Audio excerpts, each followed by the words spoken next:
내가 믿사오며 그 외아들 우리 주 예수 그리스도를 믿사오니 이는 성령으로 인하사 동정녀 마리아에게 나시고 본디오 빌라도에게 고난을 받으사 십자가에 못 박혀 죽으시고 장사한 지 사흘 만에 죽은 자 가운데서 다시 살아나시며 하늘에 오르사 전능하신 하나님 우편에 앉아 계시다가 저리로서 산자와 죽은 자를 심판하러 오시리라. 성령을 믿사오며 거룩한 공예와 성도가 서로 교통하는 것과 죄를 사하여 주시는 것과 몸이 다시 사는 것과 영원히 사는 것을 믿사옵나이다. 아멘.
말씀은 빌립보서 4장 4절부터 9절이고요. 제가 가진 성경 신약성경 322면이 되겠습니다. 빌립보서 4장 4절부터 9절 신약성경 322면입니다. 빌립보서 4장 4절부터 9절. 자, 조금 기나요? 한 절씩 같이 교독하기로 하겠습니다. 제가 먼저 빌립보서 4장 4절을 읽도록 하겠습니다. 주 안에서 항상 기뻐하라. 내가 다시 말하노니 기뻐하라. 너의 관용을 모든 사람에게 알가라. 주께서 가까우시니라. 아무것도 염려하지 말고 오직 모든 일에 기도와 간구로 너희 구할 것을 감사함으로 하나님께 아뢰라. 그리하면 모든 지각에 뛰어난 하나님의 평강이 그리스도 예수 안에서 너희 마음과 생각을 지키시리라. 정말로 형제들아, 무엇에든지 참되며 무엇에든지 경건하며 무엇에든지 오르며 무엇에든지 정결하며 무엇에든지 사랑할 만하며 무엇에든지 칭찬할 만하며 무슨 덕이 있든지 무슨 기림이 있는지 이것들을 생각하라. 너희는 내게 배우고 받고 듣고 본 바를 행하라. 그리하면 평강의 하나님이 너희와 함께 하시리라. 아멘. 자, 오늘 말씀은요, 말씀의 주제는 하나님이 함께 하시는 사람이라는 주제를 가지고 말씀을 전해드리도록 하겠습니다. 자, 우리는 내가 교회를 다니니까 저 사람이 예수님을 믿는다고 하니까 저 사람이 직분자니까 뭐 저 사람이 하나님을 위해서 일하는 게 많으니까, 기독교를 위해서 일하는 게 많으니까 하나님이 함께 하실 거라 생각을 합니다. 그 반면에 나는 하는 일도 없고 하나님 나라에 별로 쓸모 있는 것 같지도 않고, 과연 하나님이, 내가 하나님을 믿는다고는 믿는데 과연 하나님이 지금 이 시간, 아니 어제 또는 오늘, 아니 내일, 아니 내가 천국에 가는 그 순간까지 함께 하실까? 이런 의문들이 아마 모르긴 몰라도 신앙생활 내내 할 거예요. 제가 그랬으니까. 신앙생활 내내 시시각각 지금 하나님 계신가? 뭐 조금만 잘못하더라도 하나님 떠나셨나? 아니야, 나를 미워하실 거야. 아니야, 나를 이뻐하실 거야. 너를 띱니다. 예. 자, 이렇게 시시각각 하나님이 나와 함께 과연 있으신 건가 하고, 예수 믿는 우리조차도, 믿는다고 하는 사람들조차도 늘 의문 속에 있는 것이 바로 하나님이 나와 함께 있느냐 없느냐, 또는 쟤와 함께 있느냐 아니냐, 또는 저 사람과 함께 있느냐 없느냐예요. 그게 가장 큰 의문이에요. 혹내가 어제 지은 죄, 아니면 예전에 지은 죄, 아니면 현재 지은 죄, 이 때문에 혹시 하나님께서 나를 버리고 계신 건 아닌가? 그야말로 유기하고 계시는 건 아닌가? 아니면 내가 회개하면 돌아온다고 그러셨는데, 아니면 내가 회개해도 영영 나를 버리실 건가? 내 죄가 미워서. 이렇게 의문을 가질 때도 있습니다. 또 한편으로는 의젓하게 이렇게 생각할 때도 있어요. 나는 오늘 기도도 했고요, 하나님 위해서 성경도 읽었고요, 내가 금식도 했고요, 내가요 교회도 갔고요, 내가요 했는데 과연 하나님이 받으셨을까? 내가 기도하는 모습, 내가 예배당에 앉아있는 모습, 내가 찬송하는 모습, 내가 금식하는 모습을 과연 하나님이 받으셨을까? 이런 많은 의문들을 우리는 어제도 오늘도 앞으로도 쉼없이 할 겁니다. 내가 지금 교회에 나와서 앉아있는데 과연 하나님이 이곳에서 나와 함께 계시는 건가? 아니면 쟤와 함께 계시는 건가? 아니면 저 권사님하고만 같이 계시는 건가? 자, 오늘 전해드리는 말씀을 듣지 못하신다면 일평생 눈을 감는 그 순간까지 이 의문들의 물음들이 풀리지 않을 것이라고 생각합니다. 오늘 본문의 말씀대로 지금까지의 신앙생활의 모든 의문들이 오늘 본문의 말씀으로 말미암아 이제는 종식되고, 온전한 주 예수 그리스도만을 믿으시고 주 예수 그리스도의 구원을 확신하시는 이 시간이 되기를 주 예수 그리스도의 이름으로 축원드리겠습니다. 자, 결론부터 말씀을 드리겠습니다. 본문 9절에서 말씀합니다. 너희는 내게 배우고 받고 듣고 본 바를 행하라. 그리하면 평강의 하나님이 너희와 함께 계시리라. 평강의 하나님이 누구예요? 자, 모든 일이 안정되게 풀리니까 평강해지는 거잖아요. 사람이 아프면 평강해요? 사업이 망하면 평강해요? 뭐가 잘못되면 평강해요? 집안에 우환이 있으면 평강해요? 평강하지 않아요. 그죠? 자, 평강의 하나님이 나와 함께 계실 때, 하나님이 계시면 하나님은 만복의 근원 예수시니까 하나님이 함께 하시면 모든 일이 평강하게 풀리는 건 사실이잖아요. 그런데 이거 위에서 무슨 말을 하시냐면 너희는 내게 듣고 보고 배운 바를 행하라는 거예요. 내가 예수 그리스도, 사도 바울이 말하는 거예요. 예수 그리스도의 말씀을 너희에게 전했어. 이대로 너희가 행해. 그렇게 하면 평강의 하나님이 너희와 함께 계셔서 너희의 모든 문제들이 종식됐고, 너희의 모든 의문들이 종식됐고 되고, 너희가 하나님과 함께 있으리라는 거예요. 그러니까 결론적으로 하나님께서 평강을 주시는 하나님이 함께 하셔서 평강을 얻을 수 있는 일은 내게 듣고 보고 배운 바, 즉 내가 예수 그리스도의 말씀을 듣고 내가 배우고 내가 본 바를 너희에게 전했으니까 너희도 그대로 행하라는 거예요. 행하지 않고 한 귀로 듣고 흘리라는 얘기가 아니고 반드시 행하라는 거예요. 그러면 평강의 하나님이 너희와 함께 하신다는 거예요. 우리가 의문들을 가지고 또는 심령에 근심이 있고 또 생활에 염려와 근심이 있을 때 어떻게 그렇게 평강하겠어요? 문제는 그것이 문제가 해결되지 않아서 평강치 못한 거잖아요. 그런데 평강의 하나님이 오시면 그것이 모든 것이 해결되니까 평강한 거예요. 그러므로 모든 문제가 해결되고 평강의 하나님이 늘 나와 함께 계셔서 우리가 실족하지 않도록 도와주신다면요, 그것은 바로 예수 그리스도께서 말씀하신 바 그 모든 것을 듣고 배우고 본 바를 행하면 되는 거예요. 자, 하나님께서 함께 하시는 자 그 첫 번째 배우고 듣고 본 자의 첫 번째가 뭐냐면요, 주 안에서 항상 기뻐하라예요. 오늘 본문에 있죠? 내가 다시 말하노니 기뻐하라. 어떤 이들은 말합니다. 아니, 나는 지금 고난 중에 있고 육신도 곤고하고 아우, 예, 생활도 궁핍하고 지금 빚이 산더미고 내가 지금 기뻐할 일이 도대체 내가 얼굴 필 일이 없고 내 이마에는 주름살만 늘어갈 뿐이고 내 나오는 것은 한숨뿐이고 나는 기운만 진할 뿐이고, 거기다가 어떻게 이 상황에서 내가 기뻐할 수 있느냐? 거기다가 항상 기뻐할 수 있느냐? 사람이 굴곡이 있는 거지 기뻐할 때도 있고 슬퍼할 때도 있는 거지. 이렇게 말하시는 분도 많습니다. 자, 보세요. 하나님께서 과연 우리 사정을 모르셔서 너희에게 기뻐하라고 하신 걸까요? 아프고 힘들고 가난하고 빚있고 우울증 걸릴 지경인 것을 모르셔서 기뻐하라고 그러신 걸까요?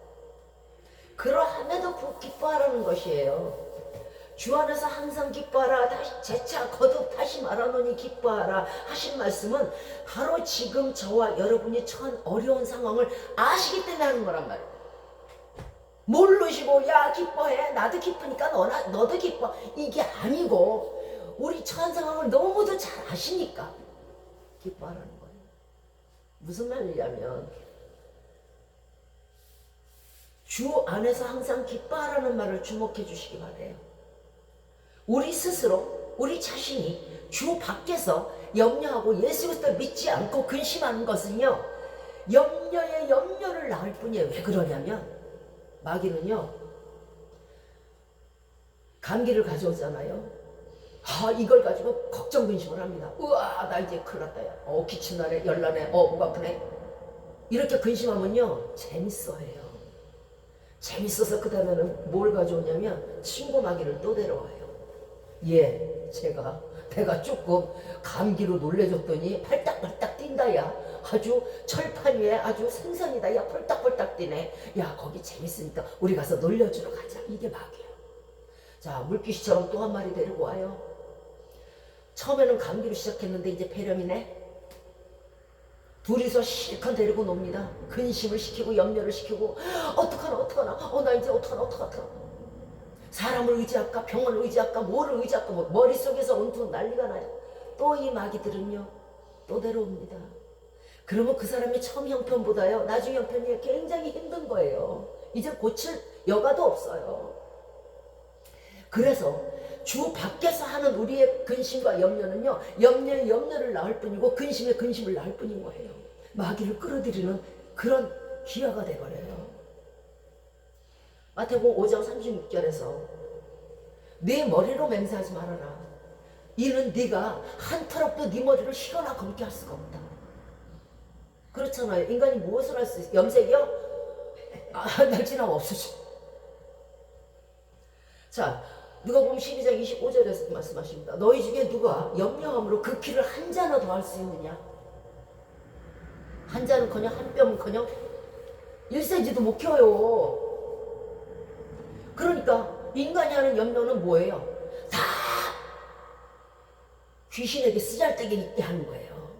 귀신들 난리치게 하는 거예요. 귀신들이 재밌게 하는 거예요. 우리가 텔레비 보면서 하하거리고 웃듯이 귀신들이 우리 보면서 하하거리고 웃게 하는 거예요. 왜 그런 일을 하세요? 그래서 인간의 염려와 근심은 아무 쓸데가 없는 거예요. 하나님께서 항상 기뻐하라, 주 안에서 기뻐하라 하신 말씀은 우리의 모든 염려와 근심을 형통으로 바꾸시고 평강으로 끝맺어 주시고자 권면하는 말씀인 거예요. 몰라서 하시는 말이 아닌 거예요. 나 알아. 너 가난한 거 알아. 너 빚 있는 거 알아. 너 배고픈 거 알아. 너 지금 육신이 아픈 거 알아. 너 지금 자녀 때문에 힘든 거 알아. 너 지금 장막 때문에 힘든 거 알아. 그러나 그것을 내게 가져와. 주 안에서 네가 주께 맡기면 내가 그것을 형통의 복으로 바꿔서 마지막에는 네게 평강을 줄 거야. 모든 것이 해결돼야 평강인 거잖아요.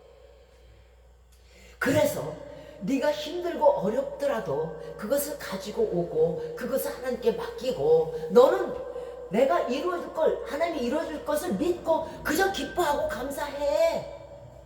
너 나 못 믿어? 내가 평강으로 바꿔줄게. 네 염려와 근심을. 그래서 주시는 말씀이지 우리의 염려와 근심을 몰라서 하시는 게 아니란 말이에요. 그걸 누가 바꿀 거예요? 여러분의 근심과 염려를 누가 바꿀 거냐고. 머리털 하나 희게 감고 못하고 내 키를 한 자나 더 할 수 없는데 그럼 누가 할 거야? 귀신이 할 거예요? 귀신은 염려를 더 한다고 그랬죠. 할 분은 딱 한 분밖에 없어요. 예수님밖에 없단 말이에요. 그래서 주 안에서 기뻐하라. 주 안에서 슬퍼하면 주시겠어요? 믿는 사람 믿고 기뻐해야 주는 거잖아요. 그러니까 주 안에서 기뻐하라는 거예요. 주 안에서라면요, 평강의 왕이신 주님께서 형통함으로 평강을 우리에게 주시기 때문에 그래서 주 안에서 기뻐하라는 거예요. 사람의 염려는요, 그 어느 것도 그 아무것도 해결책이 되지 못해요. 지금 여러분 가슴에 염려와 근심이 있습니까? 생활에 무슨 고난 때문에 힘들어하시는 부분 있어요? 그거 지금부터 절대로 하지 마세요. 그거 마귀가 주는 거예요. 마귀 기쁘라고 마귀 텔레비 보라고 하는 거예요. 근심만 가진들 뿐이고요. 지금 이 시간 아마 거의 모든 사람들이 생활의 염려로 먹고 자고 깨고 할 거예요. 이 염려가 무서운 것은요, 꼭 하지 말아야 할 것은요, 이 염려와 근심이 우리의 믿음을 잡아먹기 때문에 그래요. 사람이 염려와 근심이 있는데 거기서 무슨 믿음의 싹이 자라겠어요? 염려와 근심 속에서 거기서 무슨 소망의 짝이 자라겠어요? 염려와 근심 속에서 어떻게 사랑의 싹이 싹 트겠어요? 그게 가장 크죠. 누가복음 21장 34절 이하에서 너희는 스스로 조심하라. 그렇지 않으면 방탕함이 믿음을 잡아먹어요. 술 취함이 또한 믿음을 잡아먹어요. 그 다음에 문제가 생활의 염려로 마음이 둔하여지고 뜻밖의 그날이 덫과 같이 너희에게 임하리라. 그날은 모든 인류에게 임하는 날이라. 즉 우리가 생활의 염려로 자고 깨고 그것으로만 생활을 하고 이런다면은요, 어느 틈엔가 예수님께서 온 세계를 심판하실 때에 나도 심판을 당하게 된다는 거예요. 그래서 생활의 염려는요, 마치 죄인도 죄인 것 같은 죄인 아닌 그런 죄 같아요. 그런데 죄예요. 왜? 불신에서 오는 것이고요. 왜? 믿음을 둔하게 하니까요. 그래서 죄인 거예요. 즉 주 안에서 항상 기뻐하라는 말씀은 우리의 염려를, 우리의 근심을 주가 맡아주시고 슬픔 대신 희락으로 바꿔줄게. 그게 평강이잖아. 그죠? 희락이 있어야 평강하잖아. 제 대신, 너희가 슬픔의 제 대신 내가 화관을 씌워줄게. 근심 대신에 기쁨으로 너희가 아주 기뻐서 찬송을 막 하도록 기쁨의 옷을 입혀줄게. 그리하여 근심했던 너를 보고 저 사람이 형통해졌네? 저 사람이 어떻게 저렇게 평강해졌지? 그러면서 사람들이 하나님이 저 사람이 예수 믿는다 그러더니 하나님이 저를 고쳐주셨네. 저 사람이 예수 믿는다 그러더니 하나님이 저를 낫게 해주셨네. 하나님께서 저를 축복해 주셨네 하면서 누구에게 영광을 돌리게 돼요? 하나님께 영광을 돌리게 돼요. 하나님 진짜 살아계신가 봐요. 나도 믿어야 될까 봐요. 이렇게 영광을 돌리게 된다는 거예요. 즉 하나님이 우리에게 근심과 염려 가운데서 그래도 기뻐하라고 하신 말씀은 이미 끝난 연속극이니까 내가 너희를 평강으로 되돌려 줄 거니까. 그러나 그런 일이 있음으로 말미암아 네가 고난을 당함으로 말미암아 즉 하나님께서 영광을 받으신 일이 생기기 때문에, 그런 일이 아무것도 없다면 사람들이 어떻게 하나님께 영광을 돌릴 거예요? 아니잖아요. 그래서 그래요. 하나님은 한 손으로 한 가지 일만 하시는 게 아니란 말이에요. 그러므로 우리의 근심은요, 기쁨으로 변하는 운동력이기에 근심이 크면 클수록, 근심이 오래할수록 좌절하는 것이 아니요, 더 큰 기쁨을 얻게 되는 것이고, 오랜 기간일수록 급박하게 변하고 급박하게 역전되는 거예요. 이제부터는요, 우리가 예수 믿으면서도 늘 힘들어하는 부분이 뭐예요? 내게 근심이 생기지 않을까? 내가 염려가 생기지는 않을까? 그러나 이제부터는 그 근심과 염려를 무서워하지 마시기 바래요. 그리고 기쁨으로 뒤바뀔 채비를 하시기 바래요. 그래서 와라. 하나님께서 마귀야 네가 주는 근심을, 마귀야 네가 주는 염려를 하나님께서 내게 축복으로 바꾸시고 내게 더 큰 평강으로 하시고 하나님께서 영광 받으실 거야. 그러니까 와라. 와. 이러면 안 와. 못 와. 가봤댔자. 마귀가 바보 아니잖아. 그죠? 가봤댔자. 가만있어 봐. 내가 지금 근심이라는 악한 오물단지를 들고 왔는데 어머나 저것이 이것을 기뻐하네. 어머나 이 오물을 제가 금덩어리로 바꾸네. 이게 또 내가 싫어하는 하나님이 영광 받으시네. 그러면 오겠어요? 안 오겠어요? 안 와요. 두려워할 때에, 두려워하면 형벌이 임하는 거예요.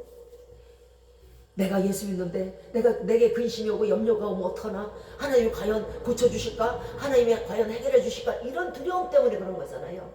예수 그리스도를 믿음으로 말미암아 주 안에서 기뻐하면서 와 오라고 하면 못 온다니까요.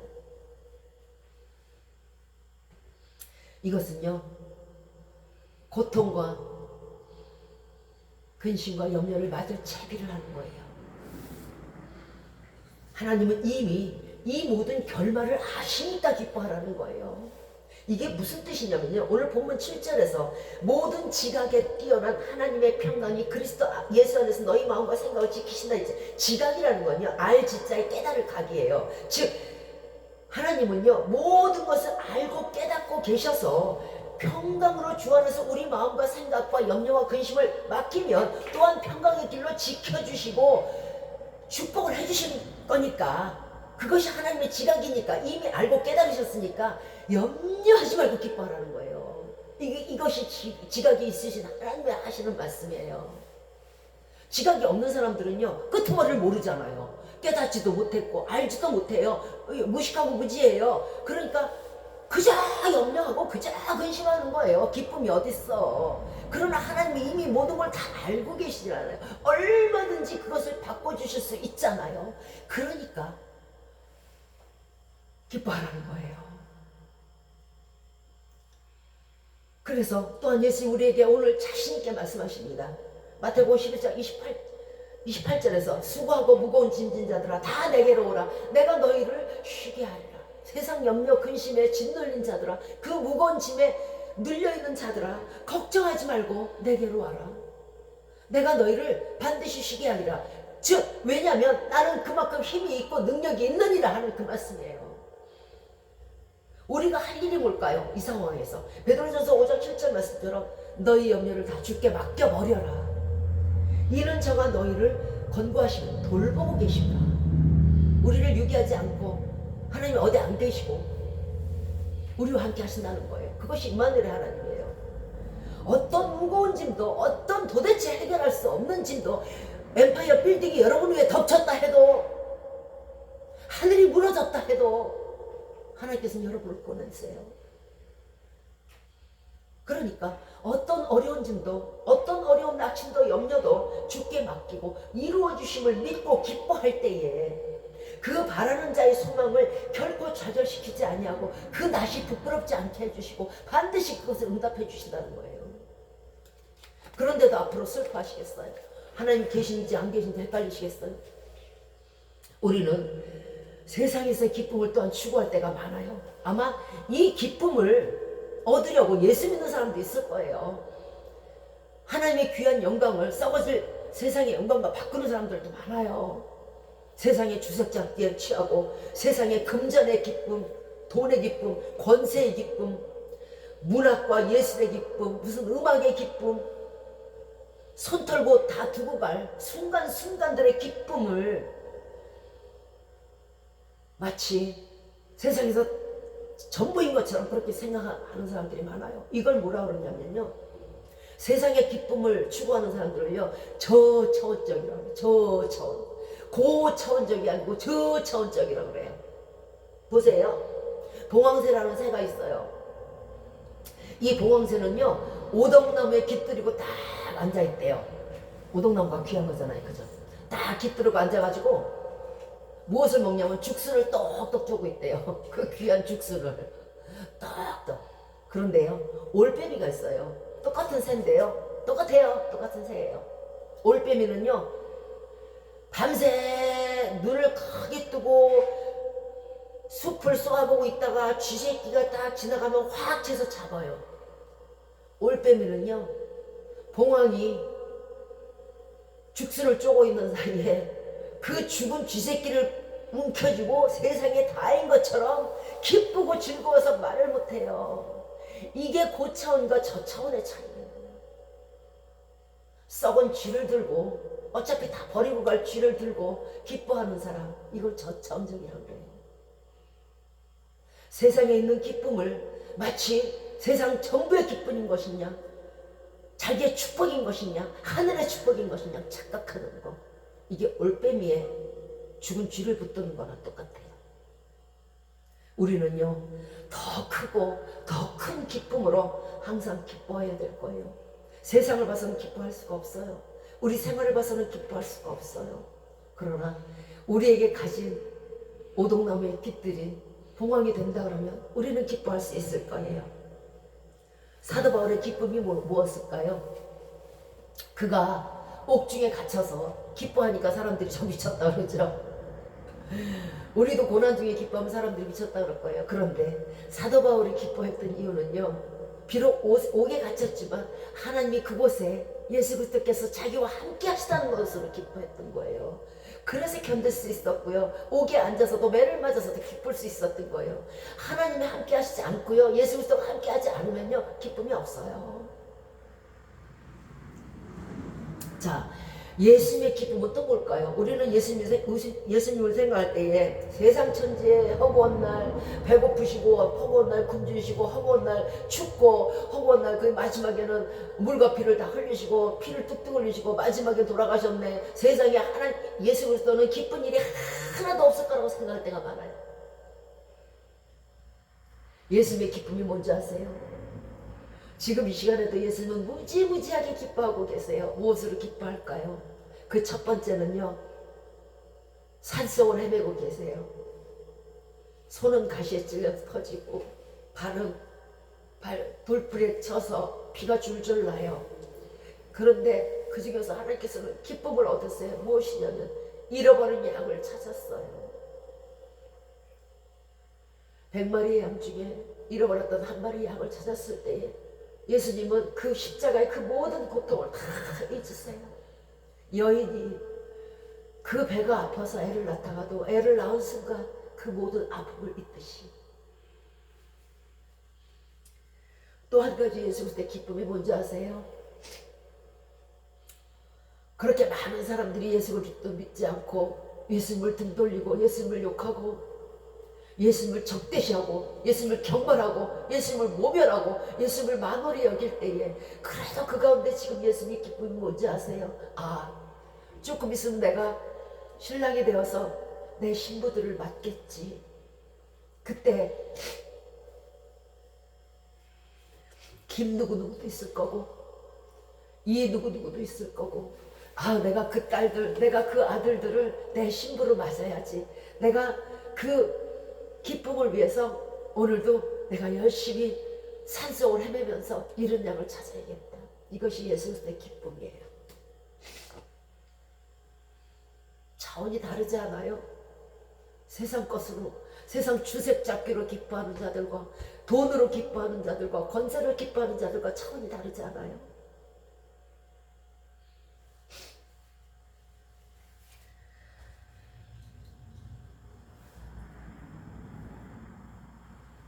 자, 누가복음 10장 17절 이하에서 우리의 기쁨에 대해서 말씀하십니다. 자, 이제 70일의 제자들을 파견했어요. 그래서 이제 각 고을, 각 산마다, 각 고을마다, 지방마다 이제 그 전도를 위해서 보냈어요. 그랬더니 이 70일이 하루는 아주 기뻐 뛰면서 예수님께 돌아왔어요. 그러면서 주님, 세상에 이렇게 기쁜 일이 있어요. 세상에 우리가요, 병든 자, 귀신 들린 자에게 손을 얹으니까요, 귀신이 떠나갔어요. 예수님 너무너무 기뻐요. 우리가 귀신을 이겼어요. 그랬을 때 예수 그리스도께서 하신 말씀이 무엇입니까? 너희가 귀신을 내쫓은 것으로 기뻐하지 말고 너희 이름이 하늘나라 생명책에 등록된 것으로 기뻐하라. 차원이 달라야 돼. 기쁨의 차원이 똑같으면 기뻐할 수가 없어요. 돈 때문에 슬퍼하는 자, 돈 잃으면 또 슬퍼요. 돈 때문에 기뻐하는 자, 잃어봐요. 난리 났지. 이게 무슨 널뛰어요. 쟁반 위에서 지금 아주 뭐 오징어가 구워지는 것도 아니고 널뛰어요. 그러나 고차원적인 기쁨을 갖고 있으면은 결코 넘어지지 않고 인내로서 견딜 수 있어요. 우리의 이름이 생명책에 기록됐는데 이 땅에 그 무엇이 무슨 권세나 무슨 돈이나 무슨 뭐 명예나 그것이 무슨 상관이 있어요. 그것으로 왜 내가 가진 것을 저들이 얻을 수가 없어요. 우리가 가진 거에 대해 우리가 가진 그 천국의 그 맛을 저들은 그걸 다 주고도 살 수가 없단 말이에요. 그러니까 저와 여러분은 더 저들보다 훨씬 더 고차원적인 것을 갖고 있어요. 그런데 왜 올빼미의 죽은 쥐를 부러워하냔 말이에요.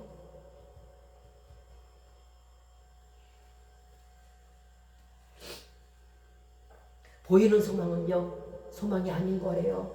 보이지 않는 소망이 참 소망임을 기억해 주시기 바래요. 생명책에 우리의 이름이 기록되어 있음을 기뻐하면요, 이 땅에서 모든 것은요, 이 땅에서 호적이야 있든가 마시든가 이 땅에서 집이야 있든가 마시든가 기뻐할 수밖에 없는 거예요. 세상에 지구 떡요리 하나로도요, 여러분이 가진 그 생명책에 이름이 기록된 거 그거 못 바꿔요. 못 바꿔요. 왕의 1000명이어도 못 바꿔요. 여러분은 그것을 가지고 계세요. 그런데 어떻게 기뻐하지 않으실 수가 있을까요? 우리에게 또한 이 땅에서 기쁨이 있습니다. 뭐냐면 하나님께서 우리의 기도를 들어주신다는 거예요. 어느 누가 그 크신 하나님이, 그 크신 조물주가, 그 크신 창조주가 그 정말 벌레보다 못한 자의 기도를 들으세요. 여러분에게 그런 특권이 있어요. 여러분이 아파하면 같이 아파하시고요. 여러분이 슬퍼하면 같이 슬퍼하시고요. 여러분이 고난을 당하면 업어주시고요. 또 성령님의 도우심으로 진리를 깨닫는 그런 기쁨이 있어요. 이게 참 큰 기쁨인데요. 자, 어떤 사람이 밭에 감춘 보화를 발견했어요. 이거 뭐지? 이게 뭐지? 아니, 이거 옛날 사람들이 여기다가 우와, 금덩어리, 은덩어리 다 숨겨놨네. 우와, 얼른 어느새 봐. 누가 보나? 얼른 숨겨야지. 딱 숨깁니다. 그리고 기뻐 뛰면서 집에 돌아옵니다. 맞아, 거기 가면 그 금은보화가 있잖아. 그리고 집에 와서 뭐 하는 줄 아세요? 집 팔고 땅 팔고 냉장고 팔아서 기어이 그 밭을 산단 말이에요. 이것이 성령의 은혜로 진리를 깨달을 때에, 그 말씀을 깨달을 때의 그 기쁨이에요. 다 필요가 없어요. 진리의 말씀 한 절만 깨달으면요, 그래, 이 말씀이 내게 있었네. 이런 말씀이 여기 있었네. 야, 예수 그리스도는 참 그리스도시네. 어머, 나 이제 다 필요 없어. 나 생활의 모든 거 다 필요 없어. 집도 뭐도 다 필요 없어. 나는 이 말씀이 최고야. 이런 깨달음, 이런 기쁨 여러분께서도 맛보시기 바랍니다. 자, 돌아와서 돈 팔고 집 팔고 냉장고 팔아서 예수 그리스도의 말씀을, 그러나 돈 없이 값없이 사시기 바래요. 자, 때마다 또 시마다 달려드는 우는 사자들 같은 그것들을, 사단의 세력들 이기는 기쁨이 있어요. 이것은 예전에는 매같이 원수에 계셨어요. 그저 육신이 원하는 거 다 있잖아요, 우리가요. 그죠? 뭐 죄를 지라면 지고 죄인지도 몰라. 죄도 지니까 나도 지고, 죄는 나보다 더 많이 졌고 나는 적게 졌고 아주 세상에 내가 최고의 의인이야. 그러면도 계속 죄를 졌어요. 귀신에게 이길 수가 없는 거야. 하나로만 하는 거야. 그런데 이제는 아니잖아요. 이제는 아니야, 그러면 안 된댔어, 예수님이. 그래서 죄를 이겨요. 화가 이렇게 올라오는데 확 참는 거예요. 분이 이만큼 나는데 참는 거예요. 미움이 막 솟아오는데 미움은 안 돼. 미움은 살인이 됐어. 안 돼. 내가 살인할 수는 없지. 그러면 하나님 싫어하셔. 이러면서 참을 수 있는 거예요. 이게 뭐냐면 귀신을 이기는 거예요. 이게 귀신을 이기는 거예요. 그 기쁨은요, 어머나 내가 예전 같으면 어림도 없는데, 어림 3푼어치 반푼어치도 없는데, 어머나 이제는 내가 귀신을 이기네. 어머나 내게 참을 인자가 생겼네. 이런 기쁨이 또 우리에게 있지 않습니까? 세상 사람에게는 없어요. 저들은 저거 하고 싶은 거 다 해요. 저들이 가진 돈 가지고도 여러분이 가진 그 기쁨 못 사요. 그 성령의 기쁨을 살 수가 없어요. 성령은 돈으로 사는 게 아니거든요. 더 말할 수도 없고 더 기쁜 것은요 바로 우리가 영생을 가졌다는 거예요.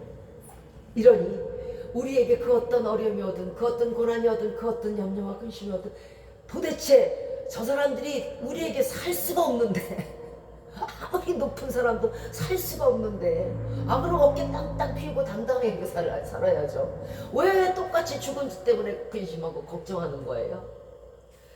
자, 하나님이 함께 하시는 자, 그것은 항상 기뻐하는 자라 그랬어요. 슬퍼하는 자에게 결코 없어요. 왜? 거기에는 마귀가 있으니까. 두 번째는요, 하나님이 함께 하시는 사람, 두 번째는 관용을 베푸는 사람이에요. 참 중요한 말씀입니다. 이 관용의 뜻은요, 인내하는 사람, 부드러운 사람, 또 겸손한 사람, 또 공평한 사람이란 뜻이에요. 공정한 사람이란 뜻이에요. 오늘 본문에서 뭐라고 말씀하세요? 너의 관용을 모든 사람에게 알게 하라고 말씀하셨어요. 즉 주님 오실 날이 가까우니까 이제 종말이 올 때에 심판자가 왔을 때 네게 관용이 없으면 네가 올라가지 못하니까. 그래서 관용이 없다는 것은요 엄청난 치명타인 거예요. 주께서 오실 날이 가까우니까. 그러면 관용을 베풀고 살면 하나님께서 칭찬하신다는 뜻이고, 인내도 부드러움도 겸손도 공정함도 쟁치 아니하면 벌이 있다는 말씀이시잖아요. 벌이 있다는 건 버리는 사람은 정 못 가요. 자, 이 관용은요 우리가 그냥 생각하는 그런 용서의 그 차원이 아니에요. 이 관용은요 공정 이상의 것을 말하는 거예요. 공정 이상의 것. 자꾸 1절만 보지 마세요. 2절도 봐야 돼요. 자, 예를 들자면 요한복음 8장에서 가늠한 여인이 나와요. 그죠? 가늠한 여인이 이제 그 바리새인들이 끌고 와서 돌에 모세 율법에는 돌에 맞아 죽어야 돼요. 돌로 쳐야 돼요. 이렇게 얘기를 해요. 이럴 때에 예수님은요 그대로 있으실 수도 있었어요. 왜냐하면 법이 그랬으니까. 법이야 그거, 율법이야 율법. 당연히 그건 돌에 맞아 쳐도 아무도 뭐라 하지 않고 아무도 예수님을 탓하지 않아요. 왜? 그게 법이니까. 근데 예수님은 법 이상의 법, 공정 이상의 공정을 말씀하셨어요. 너희 중에 아무도 죄 없는 자가 쳐라. 너희도 다 똑같은 인간인데 누가 누구를 정죄해? 너희도 다 똑같은 인간들인데 왜 관용을 베풀지 않아? 이 말씀에 왜 공정을 베풀지 않아? 이 말씀에 공정 위에 관용 위에 공정의 공정 위를 더 베풀라는 말씀이에요. 그것이 요한복음 8장 가늠한 여인에 대한 말씀이란 말이에요. 여러분에게도 하나님께서 지금 우리에게 원하시는 게 바로 그거예요. 네가 아는 법, 네가 아는 공정, 그거를 말하지 마라. 많은 사람들이 그렇게 얘기를 해요. 법대로 해, 법대로. 그래, 나 고소할 테니까 법대로 해. 법 이상의 법, 공정 이상의 법, 공정 이상의 공정이 바로 관용인 거예요. 세상 말하는 관용이 아니야. 그렇게 받아들이시면 안 돼. 하나님은 그 차원이 아니에요. 가늠한 여인을 구원해 주셨듯이 그 차원이 아니란 말이야. 그것으로는 구원을 얻지 못해요. 법으로 살인한 자를 처단했던들 죽은 자가 되살아올 수 있어요? 법으로 잃은 것을 찾을 수 있어요? 그러나 법 이상의 법, 공정 이상의 공정은요 여러분이 빼앗겼던 모든 것들을 다 찾고도 남아요.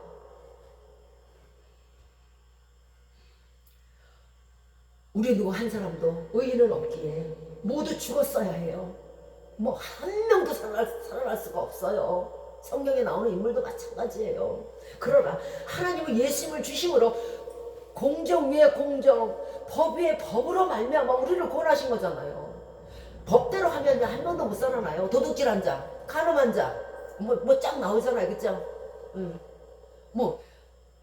타인에게, 내 형제에게 나가라. 저런 바보 같은 놈, 했던 자, 안 해본 사람 있으세요? 저런 멍청한 놈, 저런 병신, 안 해본 사람 있으세요? 다 못 가요. 그런데 어떻게 가요? 법 위에 법으로, 공정 위에 공정으로, 누구로? 예수 그리스도로. 이처럼 하나님께서 우리에게 바라시는 관용은요 그냥 관용이 아니라는 거예요. 너희는 예수 그리스도가 한 것처럼 법 위에 법을 행해라. 관용 위에 용서 위에 용서를 해라는 거예요.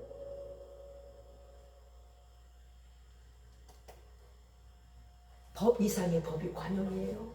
자, 그러므로 예수님의 가르침을 따라서 사는 사람이라면요, 이 관용에 대해서 7번씩 못 참아요 하지 마시고, 진짜 예수님의 가르침을 따르는 그 가르침 안에서의 관용은 첫 번째는요, 너그럽게 모든 것을 믿어주는 거예요. 이게 관용이에요. 눈에 보여요. 사기치는 게 눈에 보여. 거짓말하는 거 눈에 보여.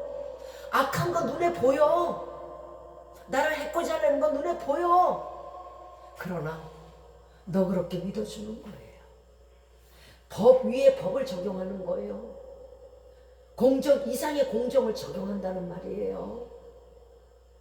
두 번째는 너그럽게 감싸주는 거예요. 아휴, 이쁜 데가 하나도 없어. 이거는 온통 머리부터 발끝까지 온통 악함밖에 없어. 그런데 그걸 감싸는 거예요. 예수님이 우리가 무슨 의인이어서 감싸요? 예수님이 의인이어서 우리가 의인이어서 천국 가요? 아니에요. 아니에요.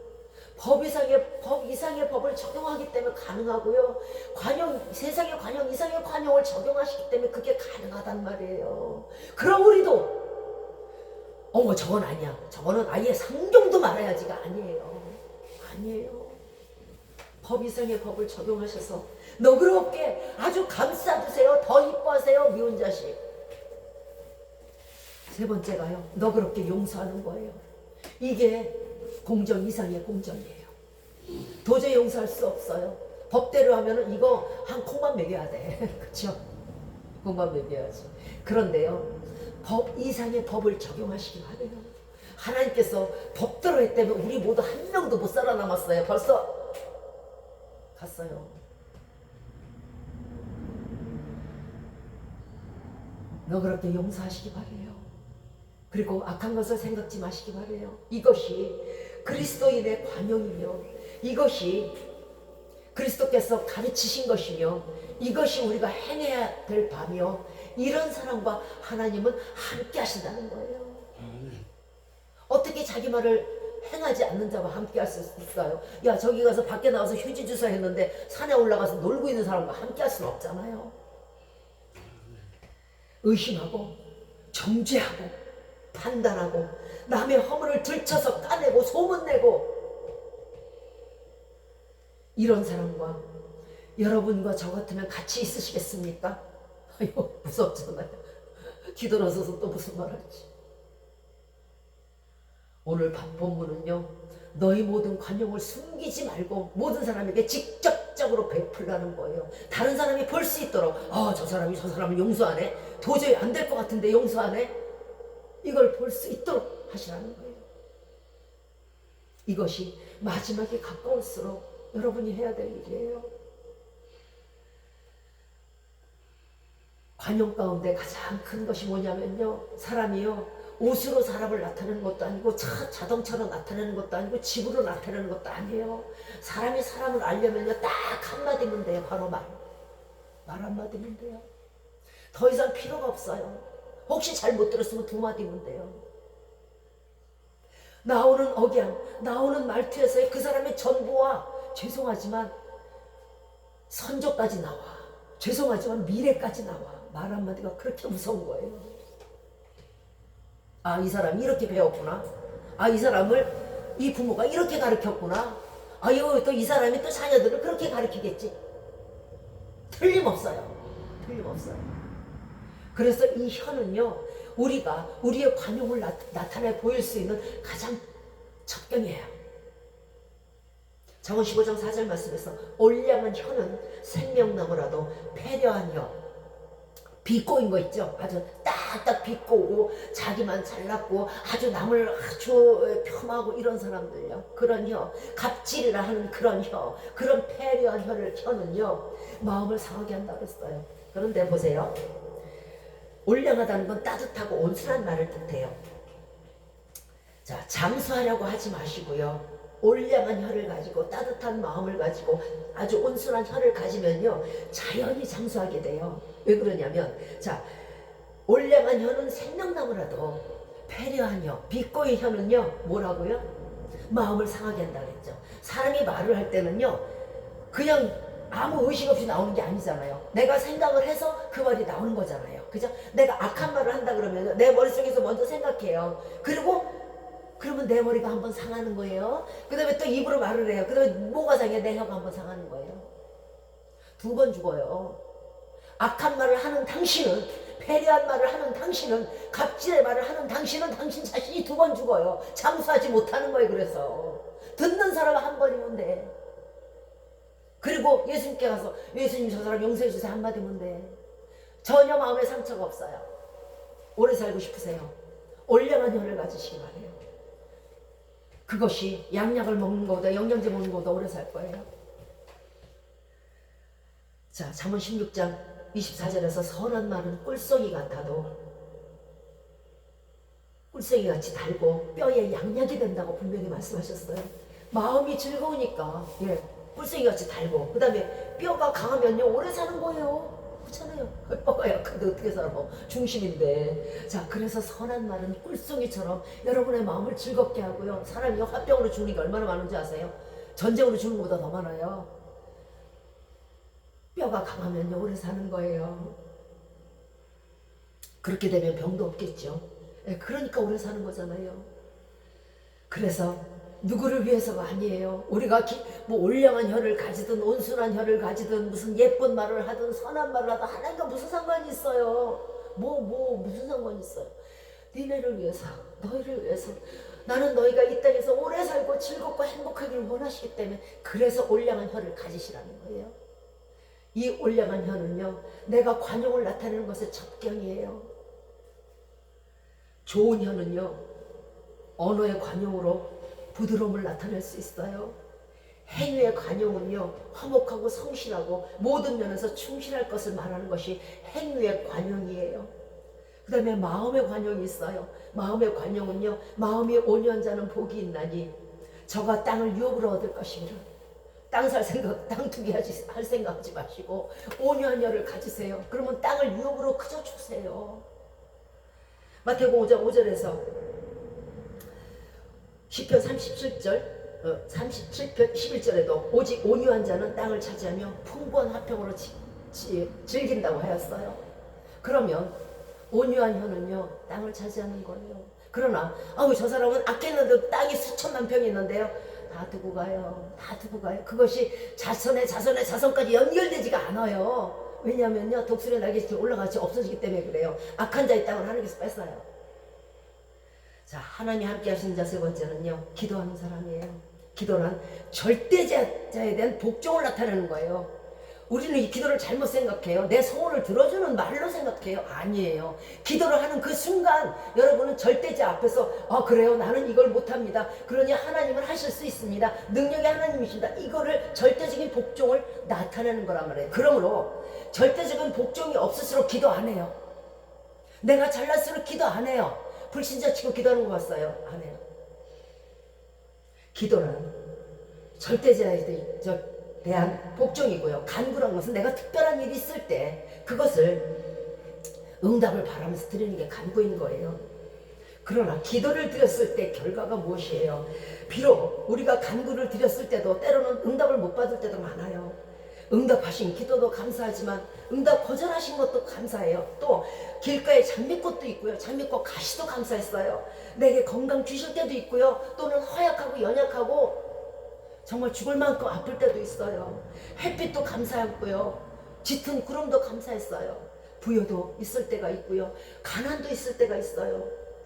우리가 이 모든 것들에 대해서 감사 기도를 할 때요 우리에게 크게 얻어지는 것이 있으니 그게 뭐냐면요 바로 평강이에요. 평강을 주시는 것 자체가 기도의 응답인 것이에요. 안 주신다는 것은요 내가 간구해도 들어주시지 않는 것 이것은요 더 크게 주시기 위함이고요. 가시를 주심은요 제거되는 기쁨을 주시기 위해서예요. 육신의 연약함을 주심도 더 큰 영육의 축복을 주시기 위함이에요. 자, 예수님은요 겟세마네에서 땀방울이 핏방울이 되도록 기도했어요.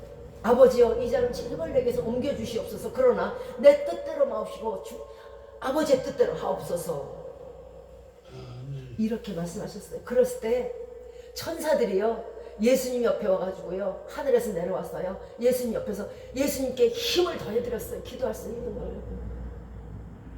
그리고 하나님은 비록 그 기도에 응답지 않으셨지만 왕의 왕이 되게 하셨어요. 응답받은 기도는요 물론 좋겠지만 응답받지 못한 것은 더 큰 것을 주시기 위함이에요. 바울은 육체의 가시를 위해서 3번이나 기도를 했어요. 그랬을 때 예수님께서 하신 말씀은 내 은혜가 내게 주거다 하셨어요. 만약 바울이 이 땅에서 보세요. 야 영적으로도 세상에 그 수많은 영적인 성경들을 썼죠. 육신도 강강하죠. 아주 부유하죠. 바랄 게 없어. 이 사람에겐 천국이 필요가 없어요.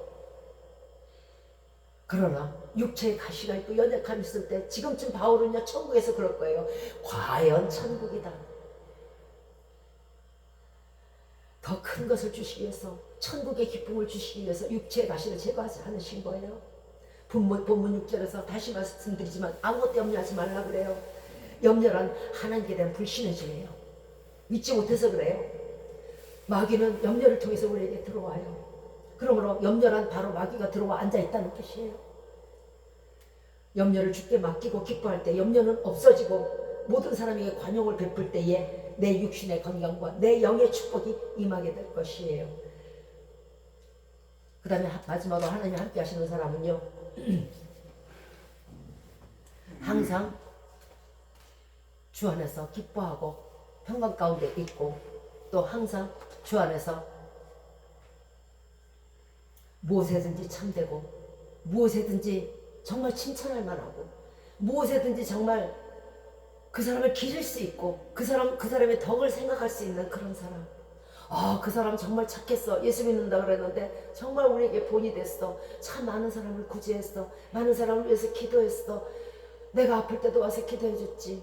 무슨 기림이 있든지 무슨 덕이 있든지 무엇이든지 칭찬할 만하든지 무엇에든지 좀 옳고 무엇에든지 좀 바르고 무엇에든지 정결하게 그렇게 사는 것이 하나님이 함께 하시는 사람이에요. 비록 우리는 이 땅에서 나그네처럼 살고 있지만 우리는 천국 백성이요 하나님이 내 아버지세요. 영생을 소유하고 가진 것이 너무도 많은 사람들이에요. 더 이상 인간으로서는 더 이상 가질 게 없어요. 없어질 것, 사라질 것, 불탈 것에 연연할 필요가 전혀 없는 사람들이에요. 이것만으로 우리는 늘 충분히 기쁘게 생활할 수 있고 염려 따위가 필요 없을 거예요. 또한 이 땅에서 타인에게 베풀 수 있는 달란트도 주셨어요. 세상의 달란트들은 뭐 학식이라든가 출세라든가 재능이라든가 재산이 뭐 돈이라든가 이런 게 있겠지만요. 믿는 사람들의 달란트도 또 어떤 사람들은 뭐 신유나 뭐 말씀을 잘 전하고 뭐 찬양을 잘하고 뭐 기도를 잘하고 이런 걸로 자꾸만 달란트들을 계산들을 해요. 그런데요. 진정 우리들에게 주신 달란트가 뭔지 아세요? 믿는 자들에게 주신 달란트는요. 인내와 겸손과 관용이에요. 그리고 화평과 사랑이에요. 이거는 믿지 않는 사람들에게 없는 것이에요. 왜? 이것은 성령이 주시는 거니까요. 성령의 9가지 열매에서 주시는 거니까요. 우리에게만 주신 거예요. 왜 그 달란트를 활용하지 않으세요? 하나님이 우리를 성도로서 부르신 것은요. 무슨 은사를 발휘해서 사람들이 신기하게 여기고 그를 추종하라고 하신 게 아니에요. 마태복음 3장 9절에서 속으로 내가 아브라함의 자손이라고 생각하지 마라.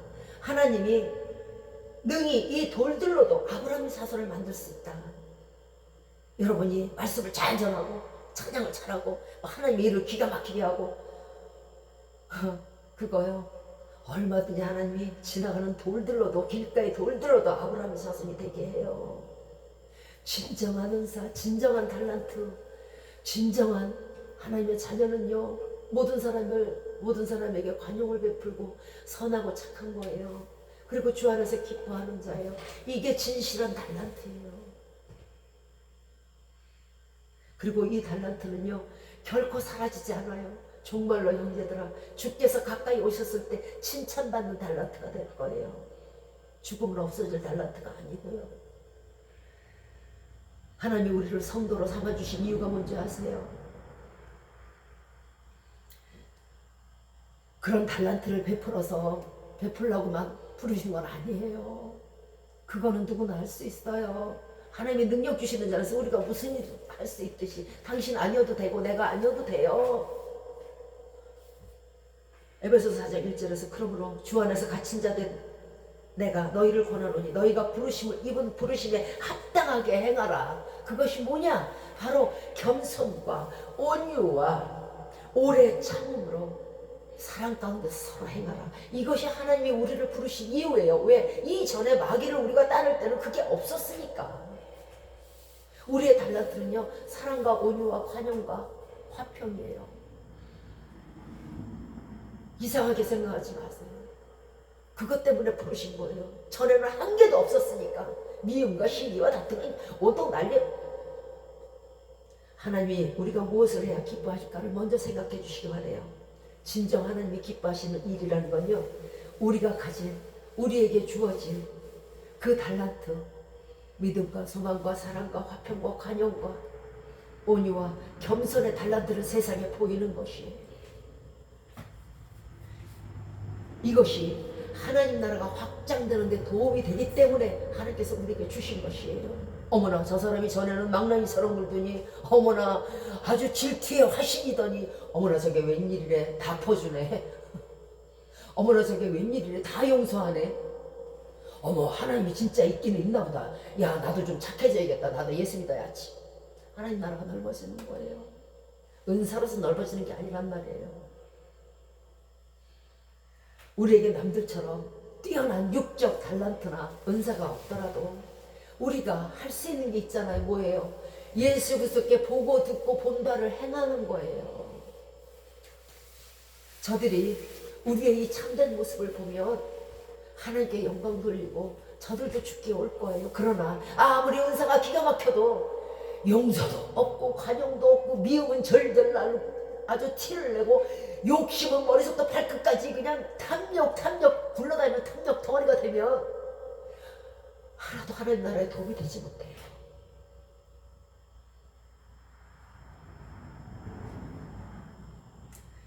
자, 기쁨도 없고 관용도 없고 용서도 없고 감사치도 않고 참되지도 않고 옳지도 않고 참지도 못하고 맨날 부글부글하고 칭찬할 구석이 한 구석도 없다면 하나님이 가까이 하시겠어요? 여러분은 그런 사람과 함께 하시겠어요? 안 하죠. 하나님도 안 해요. 차라리 은사 없는 관용이 낫고요. 은사 없는 오래 참음이 낫고요. 은사 없는 인내가 낫고요. 은사 없는 사랑이 나아요. 은사 없는 겸손이 훨씬 난 거예요. 그것이 그날의 올무가 되지 않도록 기도하시기 바랍니다. 오늘 우리에게 이 말씀을 주신 것은요, 하나님이 우리와 함께 하시고자 하는 열망 때문에 그래요. 지금 이 시간에도 예수님을 거부하는 사람들이 많아요. 신자든 불신자든 많아요. 뭐예요? 바로 관용을 베풀지 않고 항상 기뻐하지 않고 그렇게 사는 사람들과 하나님이 함께 하시지 않기 때문에 그래요. 그런데 하나님은 네가 예수 믿는다며 나 너와 함께 하고 싶어. 너 예수 안 믿는다며 나 너와 함께 하고 싶어. 내가 너를 지었어. 이 함께 하시고자 하시는 그 열망이 너무나 강해서 오늘 이 말씀을 주신 거예요. 내가 너와 함께 하고 싶어서. 데살로니가전서 4장 1절에 정말로 형제들아 우리가 주 예수 안에서 너희에게 권면하노니 너희가 마땅히 어떻게 행하며 하나님께 기쁘시게 할 것이 무엇인가 생각하고 너희가 행하라. 하나님 기뻐하시는 일이 뭐예요? 은사를 잘 활용하면 기뻐하세요? 돌돌로도 된다니까요. 하나님이 함께 하시는 사람이 누굴까요? 항상 기뻐하는 성도, 관용을 베푸는 성도, 모든 일에 감사하는 성도, 참되며 진실하며 사랑할 만하며 칭찬할 만한 성도. 이것이 하나님이 우리를 부르신 목적이고요. 우리는 그 목적에 합당하게 그것을 또한 세상에 나타내야 될 의무가 있어요. 자, 만약 우리가 이 참된 배우고 보고 듣고 본 바를 지시받은 말씀을 지키지 않는다면 하나님의 기쁨이 될 수가 없고 하나님의 기쁨이 되지 않으면 하나님과 함께 하실 수 없을 겁니다. 성도인 듯 성도 아닌 성도 같은 그런 사람이 되면 안 되잖아요. 또한 하나님이 함께 하시지 않는다는 것은 그 마음에 평강이 없다는 거예요. 왜? 평강이 하나님이 함께 하시지 않기 때문에요. 우리 자신이 평강을 얻기 위해서라도, 복을 얻기 위해서라도 참된 모습의 성도가 되어야 할 것입니다. 말씀을 마치겠습니다. 이제까지 보고 듣고 예수 그리스도께 배운 바를 여러 사람들에게 행함으로 하나님이 기쁨이 되어서 하나님과 함께 늘 거하시고 하나님과 함께 대화하시고 하나님과 함께 동행하시고 끝내 하나님의 손을 붙들고 천국까지 입성하시는 저와 여러분이 되시기를 주 예수 그리스도 이름으로 축원드리겠습니다. 아멘.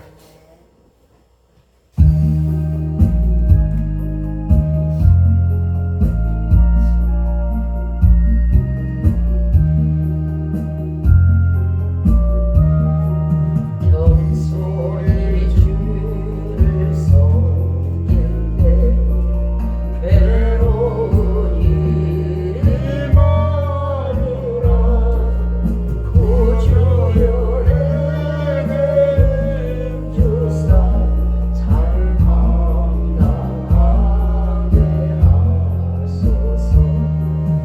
인자한 말을 가지고 사람을 가와시키며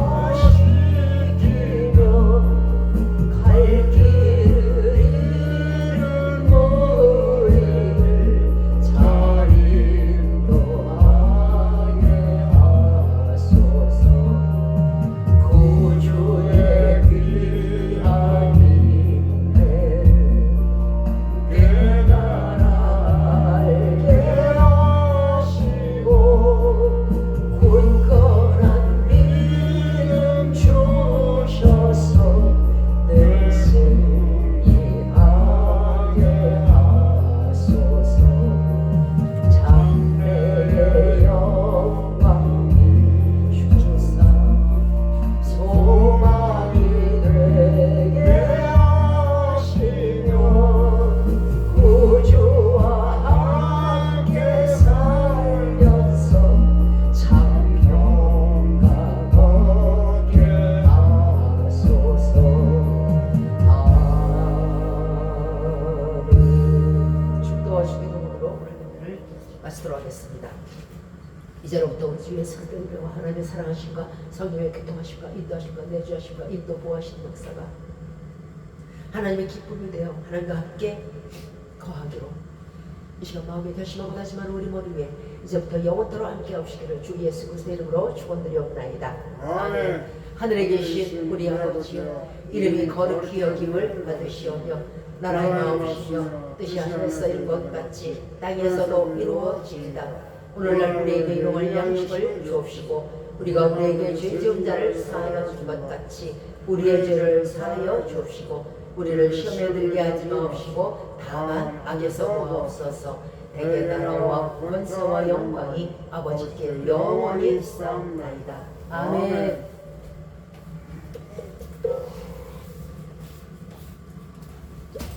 쪽.